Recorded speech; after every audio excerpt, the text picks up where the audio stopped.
Nous nous sommes tous au moins une fois posé des questions fondamentales. Qu'est-ce que l'univers et la vie?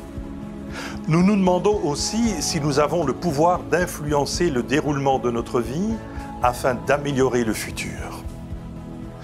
Depuis des siècles, les plus grands philosophes se sont efforcés de trouver des réponses à ces questions. À l'aube du XIXe siècle, les découvertes et les expérimentations ont permis aux scientifiques de lever un voile sur les mystères de notre univers et d'entrevoir les énormes possibilités qu'il nous offre. Par ses travaux sur la relativité, Albert Einstein nous a permis de comprendre les mécanismes qui régissent les objets infiniment grands comme les étoiles et les galaxies. Mais beaucoup ignorent que le savant qui a révolutionné drastiquement la vie de tous les jours est le scientifique Max Planck, qui, avec la découverte de la physique quantique, a défini les lois régissant les particules infiniment petites qui composent la matière. Outre le laser, les transistors et les ordinateurs, le champ d'application de ces découvertes est si incroyablement vaste qu'il pourrait à terme permettre à l'homme d'améliorer le cours de son existence. Mais en fait, que sont exactement ces particules infiniment petites qui composent la matière? La réponse est stupéfiante.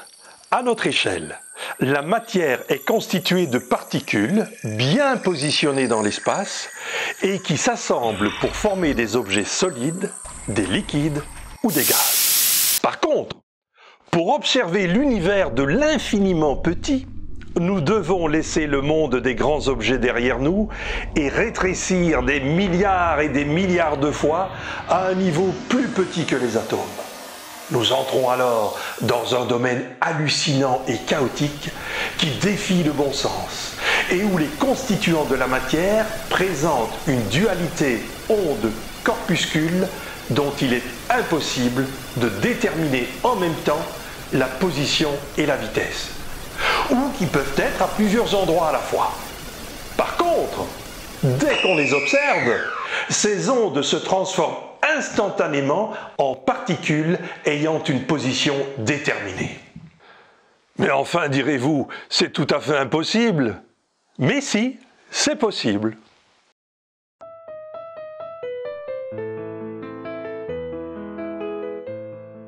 Le point de départ de cette constatation est l'expérience réalisée en 1801 par Thomas Young. Mais, en premier lieu, réalisons l'expérience qui consiste à envoyer de minuscules billes vers un écran au travers d'une plaque percée de deux petites fentes. Les traces d'impact sur l'écran vont consister en deux traits grossiers et parallèles, ce qui est normal. Eh bien, Thomas Young avait réalisé une expérience similaire, mais en remplaçant les microbilles par un rayon lumineux. Par cette expérience, extraordinaire et pourtant très simple, Thomas Young a démontré que la lumière était une onde. Eh bien, nous allons reproduire cette expérience au moyen d'un petit peu de matériel. Tout d'abord, un laser. Un petit laser que l'on trouve dans le commerce. Un miroir, un simple miroir.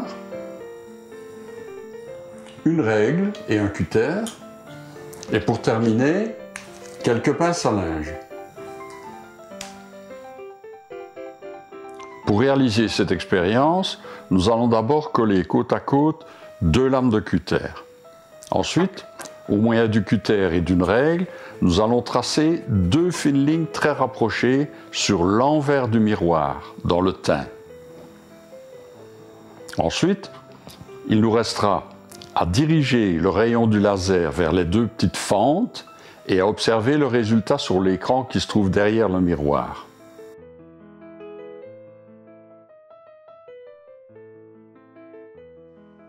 Young avait alors constaté sur l'écran non pas deux traces parallèles, mais des lignes alternativement claires et foncées appelées franges d'interférence, démontrant ainsi que la lumière était bien une onde au même titre que les vagues sur un lac.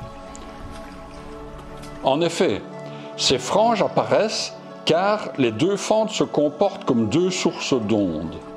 Les ondes émises par ces deux sources interfèrent alors entre elles en produisant des maximums et des minimums qui s'observent sur l'écran.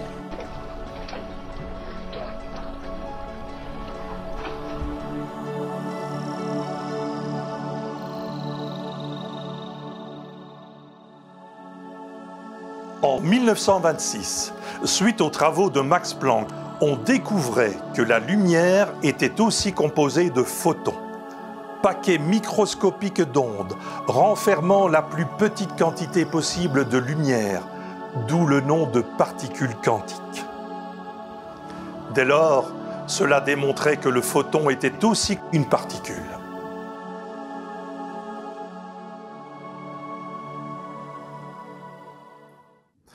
Par la suite, plusieurs scientifiques ont eu l'idée de réaliser la même expérience que Thomas Young, mais en projetant un à un des photons de lumière sur un écran, via deux fentes très fines et très rapprochées. Ils ont alors constaté avec stupéfaction que les fameuses franges d'interférence apparaissaient sur l'écran. Cela voulait donc dire que chaque photon passait en même temps par les deux fentes, confirmant ainsi que même une à une, les particules subatomiques étaient bien des ondes. Mais ce qui est encore plus extraordinaire, c'est que lorsqu'ils observaient ce phénomène au moyen d'un appareil approprié, afin d'étudier par quelle fente les photons passaient, les traces d'impact sur l'écran n'étaient plus des franges d'interférence, mais deux lignes parallèles comme dans le cas des microbilles. Il était donc évident que ces objets quantiques se transformaient d'ondes en particules, comme s'ils étaient conscients de l'observation dont ils faisaient l'objet.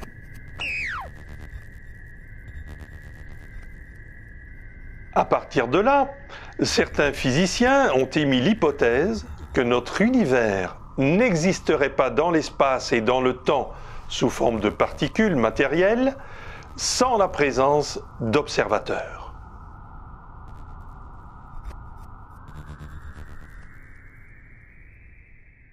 Mais enfin, direz-vous, avant l'existence de l'homme, observant l'univers autour de lui, cet univers existait déjà, et cela depuis 14 milliards d'années?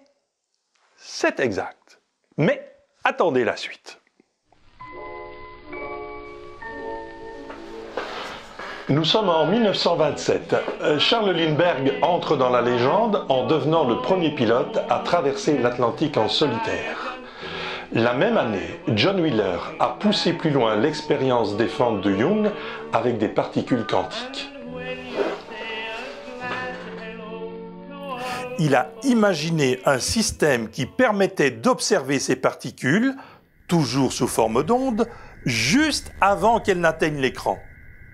Et quelle n'a pas été sa stupéfaction de constater que quand on les observait, ces ondes se transformaient en particules dès leur passage à travers les fentes, c'est-à-dire dans le passé, avant l'observation. En d'autres termes, l'observation influençait le passé de ces objets quantiques.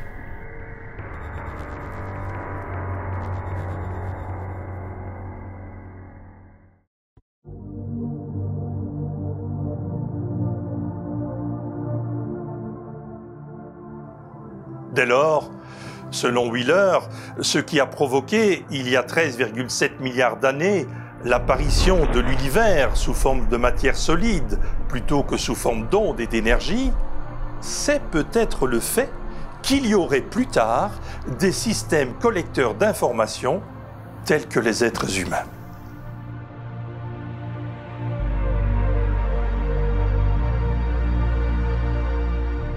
Mais alors, si la conscience des êtres vivants qui observent leur environnement peut transformer les objets quantiques en matière, ne pourrait-on pas supposer que notre conscience, nos désirs et nos intentions influencent l'univers matériel autour de nous?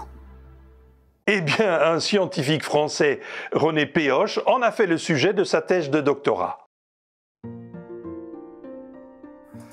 Il faut savoir que si un poussin est placé à côté d'un animal ou d'un objet mobile dès sa naissance, celui-ci considère l'animal ou l'objet comme étant sa mère.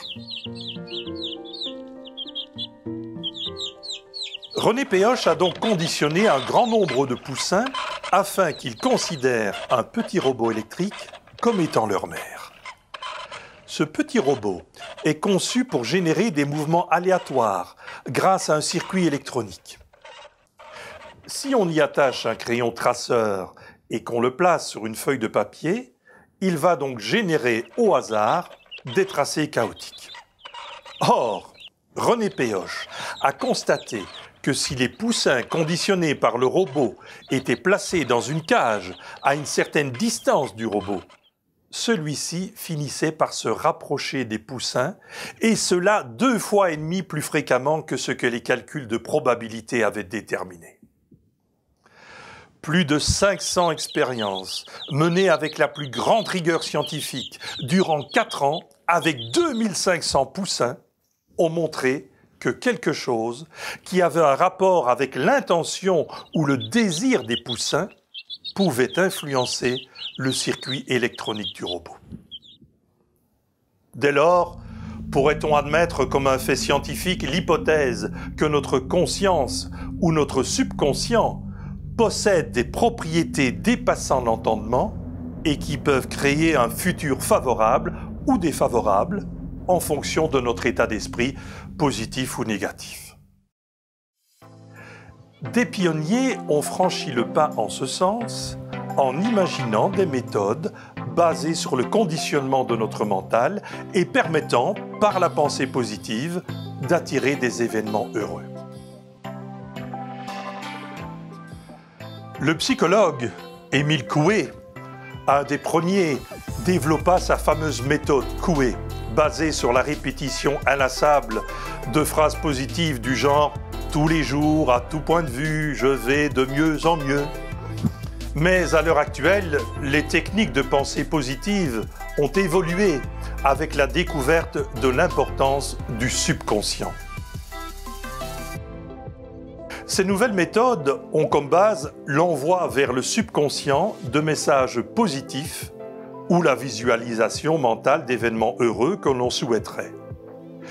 Il est connu que la communication entre conscient et subconscient est favorisée lorsque la fréquence des ondes électriques émises par le cerveau diminue. En période d'activité, le rythme cérébral varie de 12 à 40 Hz. Sur une personne en cours de méditation, on constate que la fréquence des ondes cérébrales diminue jusqu'à 8 cycles et demi par seconde. Dans la période précédant le sommeil, cette fréquence diminue encore jusqu'à 4 cycles et demi par seconde. À cet instant, la barrière entre conscient et subconscient est très faible. C'est donc le moment opportun pour envoyer vers le subconscient des messages positifs ou d'imaginer, dans une sorte de rêve, des événements positifs que l'on souhaiterait voir se produire. Le bonheur d'exister dans cet univers extraordinaire. Pour la facilité, ces messages peuvent être préenregistrés sur cassette. Cette technique, créée par le psychiatre américain Milton Erickson, est aussi réputée pour son action sur l'angoisse et les dépendances. Mais avec l'avènement des technologies modernes, des outils électroniques ont été inventés qui permettent à volonté de faire diminuer la fréquence des ondes cérébrales. Les appareils les plus courants sont les neurofeedback et les stimulateurs audiovisuels. Sous le nom barbare de neurofeedback, se cache simplement un petit électroencéphalographe qui mesure l'amplitude des ondes cérébrales émises par notre cerveau et qui les visualise sur un écran. Le jeu consiste alors à augmenter la quantité de ces ondes de fréquence lente en se relaxant. On peut alors écouter des messages positifs préenregistrés qui vont être transmis directement au subconscient. Avec l'avènement des nouvelles technologies, le biofeedback a pris l'apparence de ce petit appareil. Vous avez 3 électrodes que l'on va placer sur le front et un petit boîtier électronique qui va mesurer la fréquence des ondes cérébrales et qui va les transmettre par Bluetooth, soit à un smartphone, soit à un ordinateur. L'exercice va alors consister à faire se mouvoir un objet virtuel dans un jeu vidéo uniquement en augmentant sa concentration et sa relaxation. Voilà, je vais vous montrer comment ça fonctionne.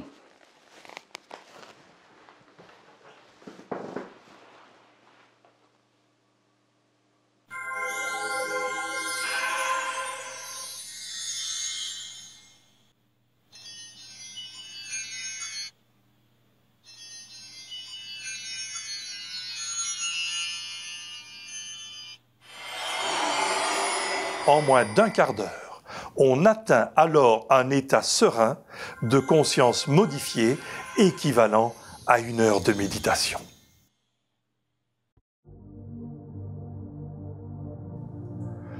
Le stimulateur audiovisuel consiste en une paire de lunettes munies de LED multicolores qui pulsent à des fréquences déterminées. Après un certain temps, le cerveau se met en phase avec la fréquence lente des pulsations. On peut alors écouter des messages positifs préenregistrés qui vont être transmis directement au subconscient. Vous avez maintenant conscience de la force qui est en vous. Une force qui est spontanément gérée par la nature dont vous êtes constitué.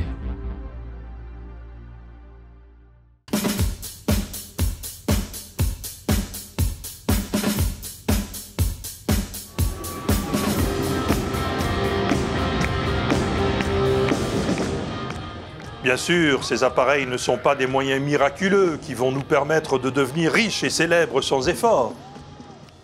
Rien ne remplacera un état d'esprit positif et la visualisation créatrice d'un avenir meilleur pour chacun d'entre nous.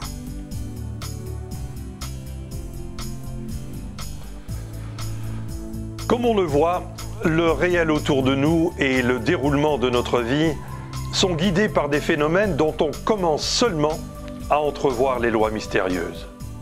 Malheureusement, ces phénomènes sont ignorés de la grande masse, car dans les écoles actuellement, on étudie toujours les théories élaborées au XVIIe siècle et on néglige les découvertes extraordinaires qui ont été faites dès le XIXe siècle, comme par exemple la physique quantique et la théorie de la relativité.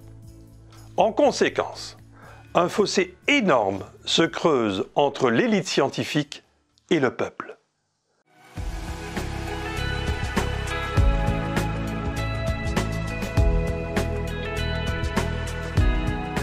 Que dire du domaine que les sceptiques appellent ironiquement le domaine du paranormal? Dès lors, ne devrait-on pas envisager d'étudier scientifiquement les phénomènes comme la transmission de la pensée, la prémonition et toutes ces singularités qui font sourire les gens raisonnables? Car toutes ces choses inexpliquées sont peut-être simplement des phénomènes physiques dont on ne connaît pas encore les lois.